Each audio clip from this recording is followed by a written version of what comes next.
পৃথিবীতে এমন কোনো মানুষ নেই যার বুকে এক ফোঁটা কষ্ট নেই, পরে চোখের জলে আর কেউ বয়ে বেড়ায় হাসির ছলে। পৃথিবী থেকে হারিয়ে যাচ্ছে মানবতা, উদারতা আর ভালোবাসা। পাল্লা দিয়ে বাড়ছে শুধু পরনিন্দা, হিংসা, অহংকার আর লোভ। কেউ যদি মনে করে টাকা পয়সার জন্য ভালো আছেন, সেটা কিন্তু আমি আপনি ভালো আছি শুধুমাত্র আল্লাহর রহমতের জন্য। আলহামদুলিল্লাহ। জার্মানিতে আমাদের সাথে ঘটে যাওয়া ভয়ঙ্কর এক ঘটনা আমি মনে করতে চাই না, কিন্তু কোনোভাবেই যেন ভুলতে পারি না।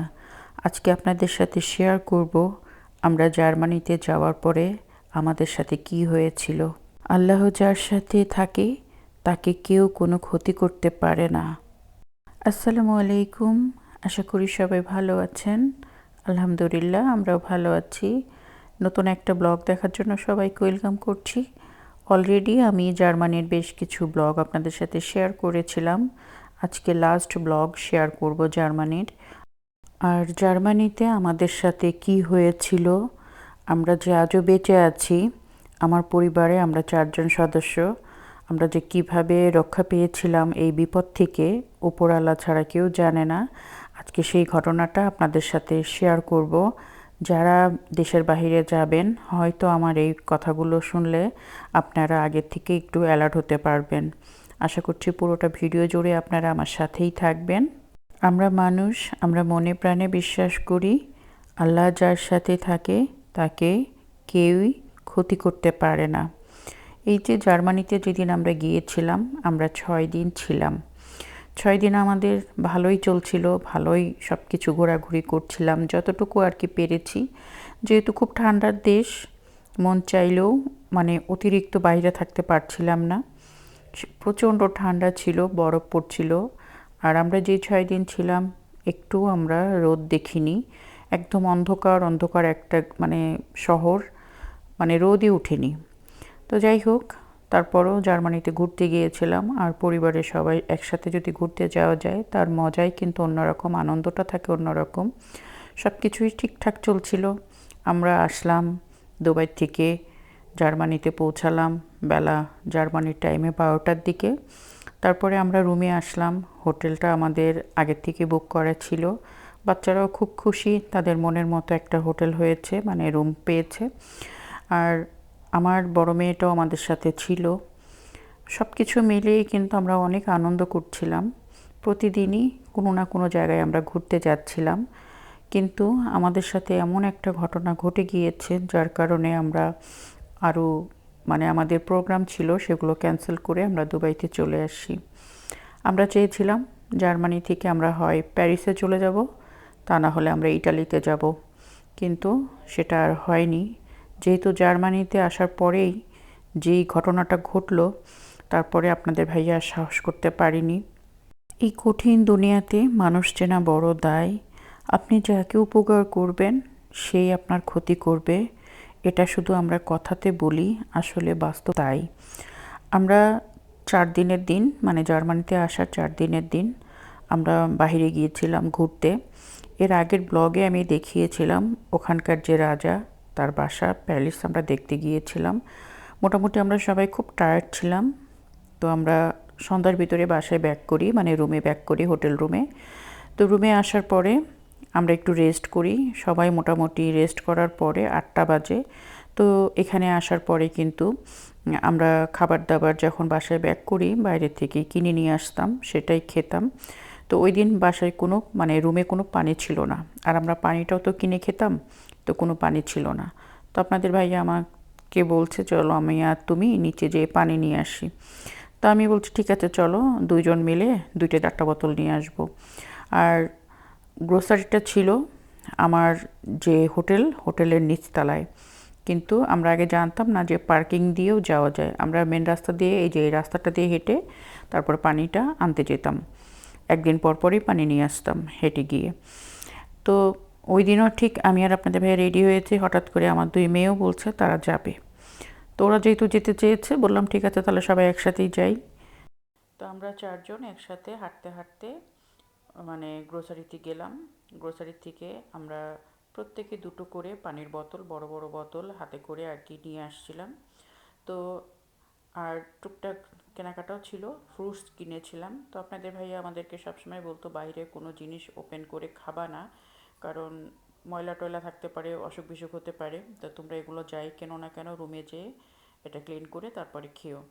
তো আমরা চারজন সুন্দর মতোই শপিং টপিং যা লাগবে কিনে তারপরে আমরা রুমের দিকে আসছিলাম।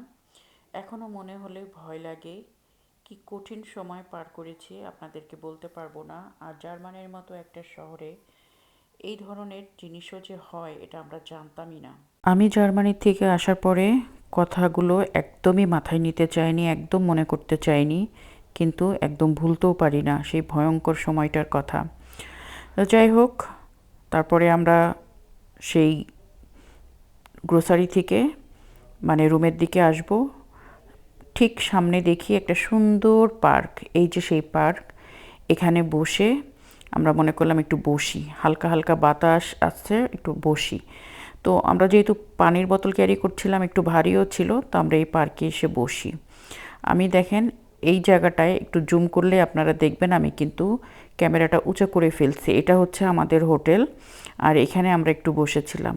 আমরা এরকম বেঞ্চে, দুইটা বেঞ্চ পরে পাশের বেঞ্চে আমরা বসেছি, আর একজন ওই দেশেরই মনে হয় উনি বসা ছিলেন। অনেক লম্বা একটা লোক, ফরেনার, সাদা চামড়া, আর সেই রকম দেখতে, ভয়ঙ্কর দেখতে। তো আমি প্রথমেই আপনাদের ভাইয়াকে বলেছিলাম এই যে এই জায়গাটাতে জুম করলেই বোঝা যায়, এই যে উনি নিচে বসেছিল, মানে বেঞ্চে বসেছিল, কিছু একটা খাচ্ছিল, অতটা খেয়াল করিনি। পরে দেখি যে উনি ড্রিঙ্কস করেছে, অনেকগুলো ড্রিঙ্কস করেছে। ওনার চেহারাটা পুরা কাটা ফাড়া চেহারা। উনি হঠাৎ করে আমাদের চারজনের সামনে এসে দাঁড়ায়, দাঁড়িয়ে বলে কি কিছু একটা বলছে, হাত পেতে পেতে কিছু একটা বলছে, ওনার কথা বুঝতে পারছিলাম না। তারপরে আমি আপনাদের ভাইয়াকে বলছি, ঋতুরাব্বু তুমি সরো সরো সরো সরো, কিন্তু উনি মনে হচ্ছে আমাদেরকে এরকম আঁকড়ে ধরার জন্য, আর মনে হচ্ছে ছিনতাইকারী, উনি অ্যাকচুয়ালি একটা ছিনতাইকারী। আর ওই সময় পার্কে কেউ ছিল না, যেহেতু ঠান্ডার সময় কেউ ছিল না। আর উনি আমার দুই মেয়ের দিকে বারবার যাচ্ছে, মনে হচ্ছে যে কিডন্যাপ করবে। তো আপনাদের সাথে আমি সেই ঘটনাটা ভাষায় প্রকাশ করতে পারবো না, আর আমরা তো বাঙালি না, আমরা অল্পতে চিল্লানি শুরু করে দিয়েছি যে উনি একবার আমার দুই মেয়ের কাছে যাচ্ছে, একবার উনি আমাদের দিকে আসছে, এসে কিছু একটা বলছে, কিন্তু আমরা বুঝতে পারছি না। আমি আবার শুধুমাত্র মনে করছি উনি হয়তো টাকা পয়সা চাচ্ছে, আমি বলছি নো মানি নো মানি, কিন্তু উনি বুঝতে চাচ্ছেন, উনি আমাদেরকে মানে মনে হচ্ছে চারজনকে একসাথে কোথাও একটা নিতে চাচ্ছে। আর ওনাকে দেখতে একদম ভয়ঙ্কর, চেহারাটাও ভয়ঙ্কর, আর গাল টাল সব কাটা। তো এই ঘটনার পরে যতদিন আমরা ছিলাম, বাকি 2 দিন, বিশ্বাস করবেন না, আমাদের দিনগুলো খুবই কঠিন গিয়েছে, আর মানসিকভাবে একদম ভেঙে পড়েছিলাম। আপনাদের ভাইয়া তারপরে আমাদের আরও যে প্রোগ্রাম ছিল সেগুলো ক্যান্সেল করে আমরা মানে দুবাই চলে আসি। আপনারা যারা বিদেশে ঘুরতে যাবেন, এইরকম একা একা কোনো পার্কে যাবেন না। আর আপনাদের সামনে আসলে কি, মানুষ তো চেনা যায় না, সবাই তো মানুষের মতোই দেখতে হয়, মানুষ তো চেনা যায় না, সবাই তো একই রকমের মানুষ হয়, তাই না? কিন্তু কার ভিতরে কী আছে সেটা বোঝা যায় না। সাডেনলি আমাদের সাথে এরকম একটা দুর্ঘটনা ঘটবে, এটা তো আমরা কল্পনাও করিনি। আল্লাহ তাআলা আমাদের সাথে ছিলেন দেখে ওই দিন আমরা বেঁচে আসছি, তা না হলে বিদেশে ঘুরতে গিয়ে যে কোনো একটা বিপদ হতে পারতো। ওনার কাছে হয়তো বা ছুরি ছিল, ওনার কাছে হয়তো বা পিস্তল ছিল, উনি যেহেতু আমাদের সাথে এরকম করছিলেন, হয়তো বা যে কোনো একটা কিছু উনি চালাতে পারতেন। আল্লাহর অশেষ রহমতে যে আমরা, আমার দুই মেয়ে এক সাইডে চলে গেছে, আমরা দুইজন এক সাইডে চলে আসছি। মানে উনি চারজনকে একসাথে করার চেষ্টা করছিল। আমার দুই মেয়ে হঠাৎ করে, আমি বলছি নেহা নিতু তুমি ওইদিকে যাও, আর আপনাদের ভাইকে বলছে এইদিকে আসো এদিকে আসো, মানে আমরা আলাদা আলাদা হয়ে গেছি।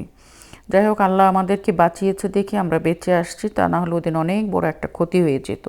তো জার্মানিতে এই রকম একটা মানে আসার 2 দিন আগে বিশ্রী একটা ঘটনা ঘটবে এটা আমরা কল্পনাও করতে পারিনি। আমরা ভেবেছিলাম অস্ট্রিয়াতেও যাব, ওখানে গিয়ে 1 রাত থাকবো, ওখান থেকে সরাসরি আমরা হয় প্যারিসে চলে যাব, তা না হয় ইটালি চলে যাব, ওখান থেকে আবার দুবাই ব্যাক করব। কিন্তু সব প্রোগ্রাম আমরা ক্যান্সেল করে দিয়ে আমরা দুবাইতে চলে আসি 6 দিনের দিন। আপনাদের ভাইয়া প্রায় 15 দিনের ছুটি নিয়েছিল যে আমরা 10-12 দিন ঘুরবো, পরে আমরা দুবাইতে আসব। কিন্তু আমরা মানে আমাদের ট্যুর সংক্ষিপ্ত করে আমরা চলে আসতে বাধ্য হই, শুধুমাত্র আমাদের সাথে এই ধরনের একটা ঘটনা ঘটার কারণে। তো যাই হোক, আমি জানি অনেকেই আছেন ফ্যামিলি নিয়ে ঘুরতে যান, কিন্তু সবাই অ্যালার্ট থাকবেন। বিদেশিরা যে আমরা মনে করি যে খুব সিকিউরিটি, খুব ভালো, আসলে কিন্তু তা না। সব দেশেই ছিনতাইকারী, হাইজ্যাকার আছে। একটু কেয়ারফুলি চলবেন। আমরা মনে করি এত বড় দেশ, এখানে কি আর ভিক্ষুক থাকে, এখানে কি আর এই চাঁদাবাজি রংবাজি এরা থাকে? আসলেও থাকে। যার সাথে হয় শুধু সেই বুঝে। জার্মানিতে আমাদের সাথে যে ভয়ঙ্কর ঘটনাটা ঘটে গিয়েছিল, ভাবলাম আমি আমার ব্লগে আপনাদের সাথে শেয়ার করি। যেই দু একজন শুনবেন বাইরে কখনো ঘুরতে গেলে আপনারা অবশ্যই অ্যালার্ট থাকবেন। যাই হোক, ভিডিওটা আর বেশি বড় করছি না। সবার কাছ থেকে বিদায় নিচ্ছি। যে যেখানে আছেন ভালো থাকেন, সুস্থ থাকেন। অন্তর থেকে দোয়া থাকলো আপনারা আমার এবং আমার পরিবারের জন্য দোয়া রাখবেন। আজকের মতো ভিডিওটা এখানে শেষ করছি। আল্লাহ হাফিজ।